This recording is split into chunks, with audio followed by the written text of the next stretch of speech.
Let's just hope you're handy with a gun. Things tend to vanish off tables whenever you're around.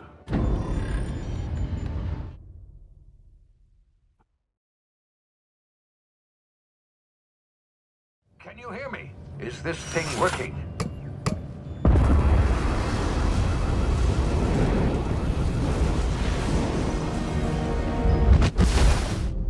Ah, you've landed. Good.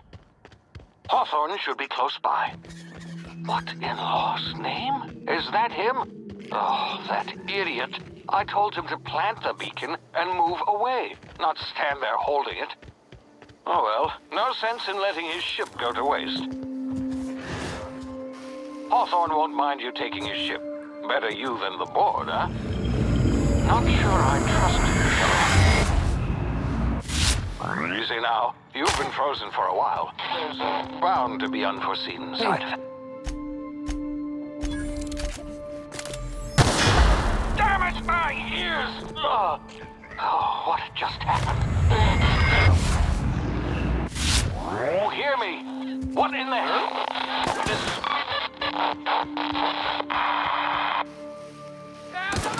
What's that noise?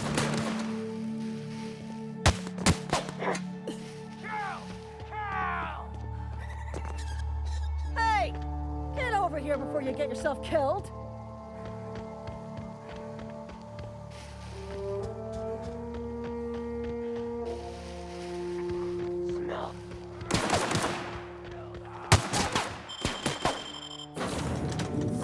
Please be informed that this vessel contains no... Please... What? I have best... Hawthorne won't mind you taking his ship. Better you than the board, huh? Not sure I trusted the fellow. Might have gone after the bounty on my head. Shame about the whole squashing thing. Nasty way to go.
Expect so too. Process secure. Not real. You're not real.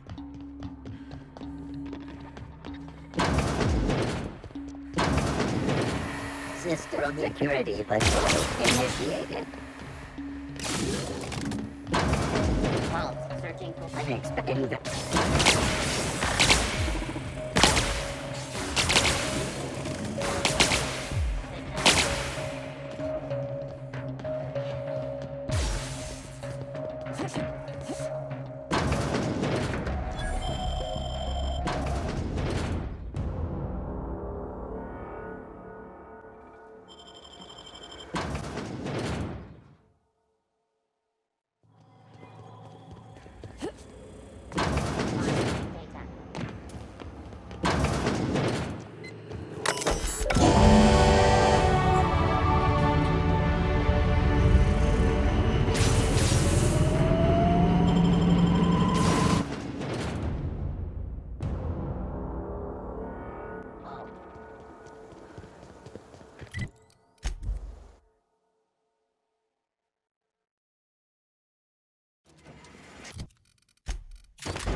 Captain Cook, all systems.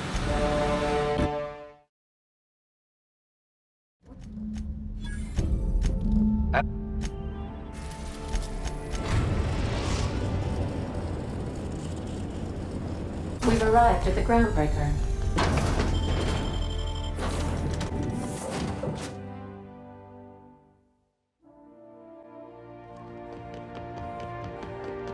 That's not the point.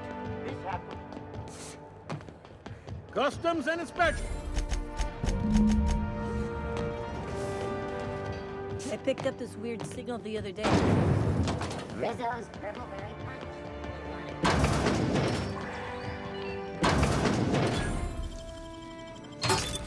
An advertisement for the following story. Are you listening to me, Emperor? Go back to Byzantium.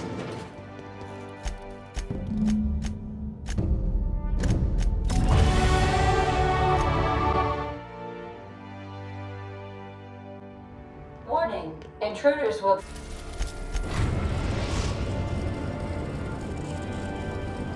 We are now in orbit above Byzantium, Captain.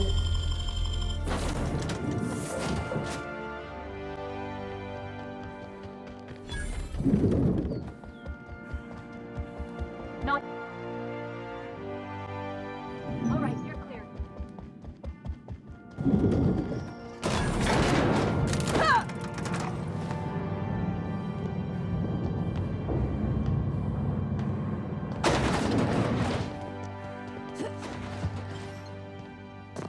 I saw that.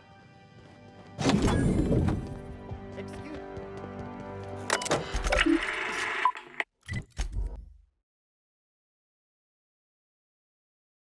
Did you bring me anything? New parts? Last weekend's crossword puzzle?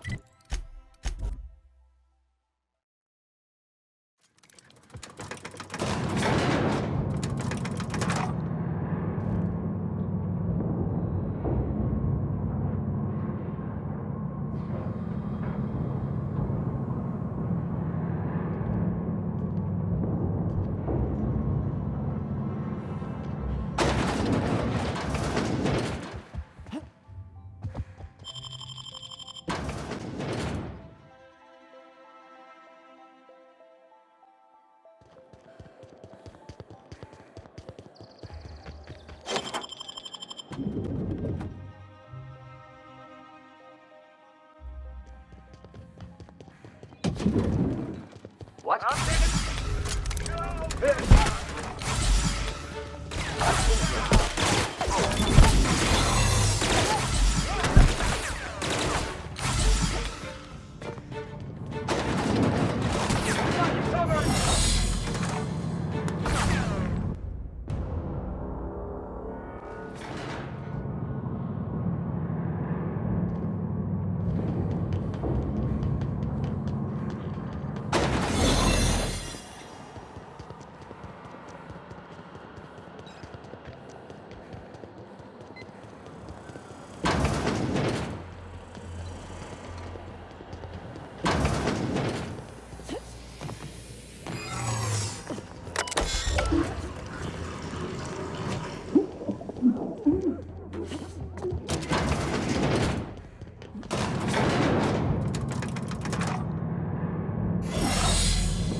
Good. You're back.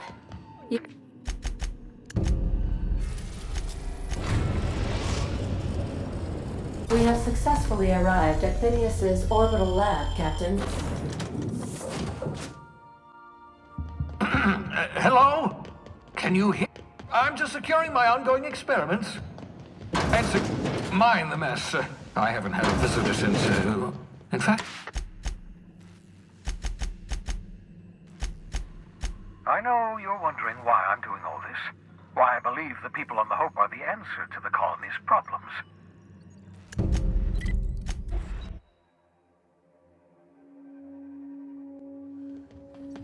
Captain.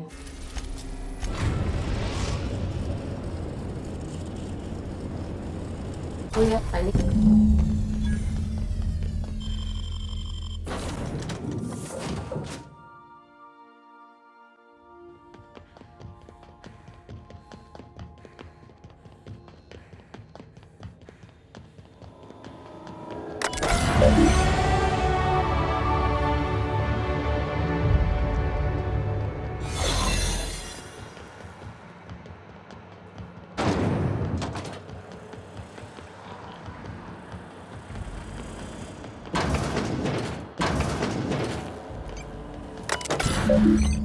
Can you hear me, Captain?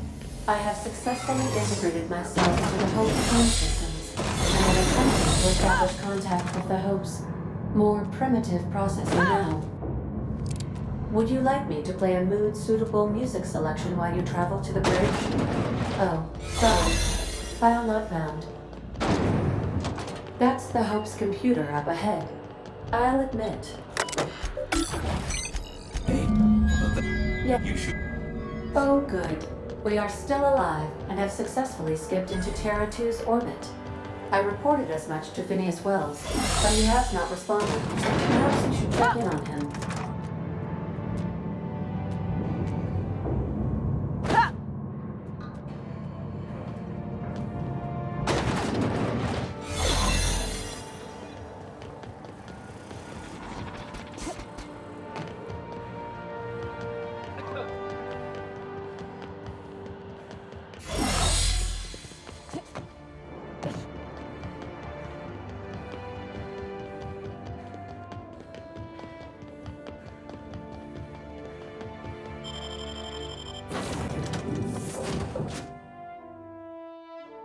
Captain.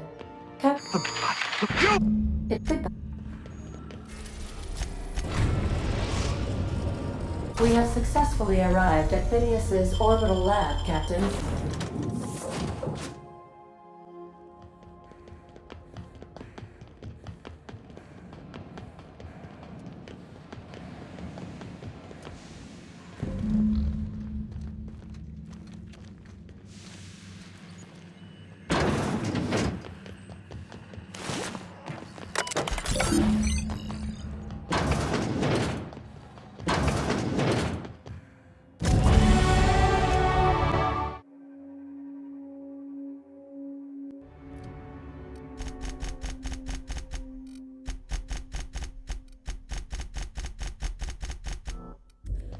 Where are we headed today, Captain?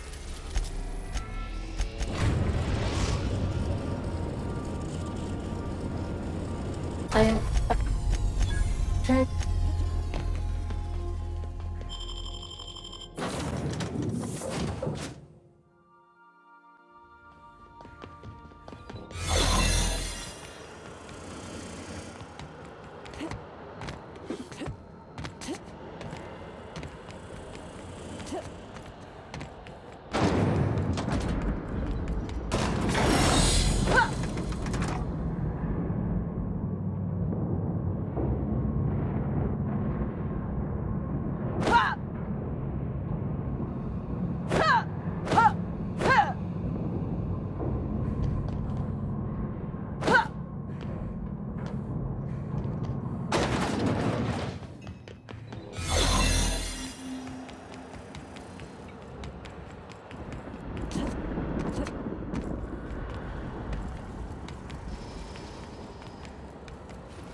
You don't know how glad I am to see you.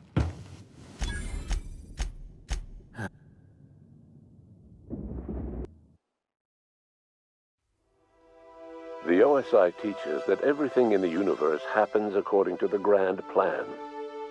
But the stranger that arrived in Halcyon was an unplanned variable.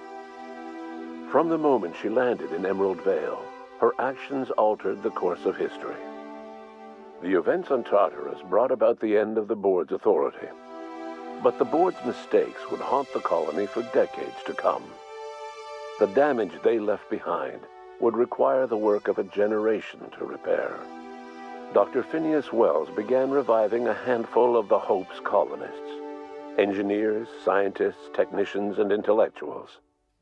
They were among the brightest minds the Earth had ever sent out into the stars. The Hope scientists and engineers woke up in a colony descending headlong into total collapse.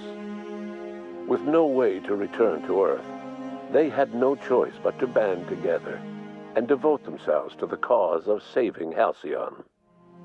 The people of Halcyon were nothing if not hardy. In the absence of the board's authority, many of the colony's settlements banded together with a single purpose in mind: survival. Life was especially hard in the years to come. Some towns dissolved by attrition and starvation, but most of them found a way to carry on. In the years to come, Halcyon was forced to reckon with its newfound freedom. The board was gone, and for better or worse, the colony was responsible for its own destiny. Left unchecked, the war on Monarch consumed both MSI and the Iconoclasts. And when the sulfur cloud settled, only stragglers from both factions remained. Some found their way to Sublight, some to Terra 2, and some lived their final years fighting for food in the wilderness. In the end, only the beasts remained. The collapse of Edgewater left its workers bereft of any purpose in life. Most of them made their way to Adelaide McDevitt's camp, hoping to ingratiate themselves into her favor. Adelaide accepted only a few to her community. The rest were turned away and likely died of starvation. Nevertheless, Adelaide's camp grew into a well-established town. Adelaide McDevitt refused to cooperate with the ongoing effort to save Halcyon from collapse. A sympathetic deserter stole a copy of her research and delivered it to the Hope's scientists. It is unclear how useful Adelaide's research was. An optimistic estimate suggests her work may have bought Halcyon another few years of survival. Adelaide would never know. She died that winter. Junlei Tennyson fought to protect the Groundbreakers' independence. While the board's influence faded, mechanical difficulties forced her to rely on parts that only corporations could provide. The cost was high, and time would tell if Junlei could balance the work with her aspirations for a better future. The rediscovery of the Hope and the abandonment of the lifetime employment program forced Byzantium to come to terms with some uncomfortable realities about the state of Halcyon. While Byzantines were reluctant to surrender the luxuries they'd grown accustomed to, the board's diminished authority gave them little choice in the matter. Nearly everyone had to learn to make do with less. Some even had to get jobs. It was a dark time indeed. Before his untimely death, Captain Alex Hawthorne had plans to restore and modify, for combat purposes, a sanitation and maintenance automechanical that he'd found in a state of disrepair in Emerald Vale's scrapyard. That unit remains broken down and forgotten in the unreliable supply closet to this day. Though Minister Clark was eventually released from house arrest, long years of isolation left him a changed man, little suited for bureaucratic work or for the colony that was changing around him. He remained in his estate largely by choice, fading from public view. It was widely suspected that Sophia Akande was the true power behind Chairman Rockwell. However, after the riots on Tartarus, she was never again seen in the colony. Various theories circulated as to her fate. Some believed she boarded an interstellar ship capable of journeying to a distant colony. Others believe she died trying to escape Tartarus. Some few suggest she fled to Monarch, where she continued to live among a small band of loyalists. There is another theory, which suggests that Sophia's encounter with you changed her, and she deliberately retreated from public view, but continued supporting the colony in secret. When Dr. Wells began reviving the Hope's colonists, he found himself with a sudden windfall of additional supplies and resources, courtesy of an anonymous donor. If Wells knew who his supplier was, he never told a soul. As for Dr. Phineas Wells, he spent his remaining years in his orbital lab. Though he was always haunted by the failures of his past, he was determined to make things right by building toward the future. Dr. Wells was able to revive many more scientists and engineers than he first expected, thanks to the additional batch of chemicals you stole from the Ministry. Wells never forgot about the human lives that were lost in acquiring these chemicals. The revival project was hard and painful work, but in the end, despite limited resources, over half the Hope's colonists were successfully revived. Even after Wells passed away, the Hope scientists and engineers worked night and day to pull Halcyon from the brink of collapse. Their efforts continue to this day, which may be reason enough for optimism. Dr. Wells laid the groundwork for the project to save the colony, but he would never live to see the fruits of his labor. He passed away a few years later. His work was carried on by the scientists and engineers he revived. Life will never be the same in Halcyon. It is widely agreed that the colony has a chance of stabilizing within a generation, owing to the hard work and determination of the surviving colonists. Recovery is a distant goal, and the path is long and uncertain. But the people of Halcyon carry on, determined as ever. And what about you, the unplanned variable in the history of Halcyon? You brought an end to the chaos on Tartarus, and proved yourself the most capable leader left in the colony.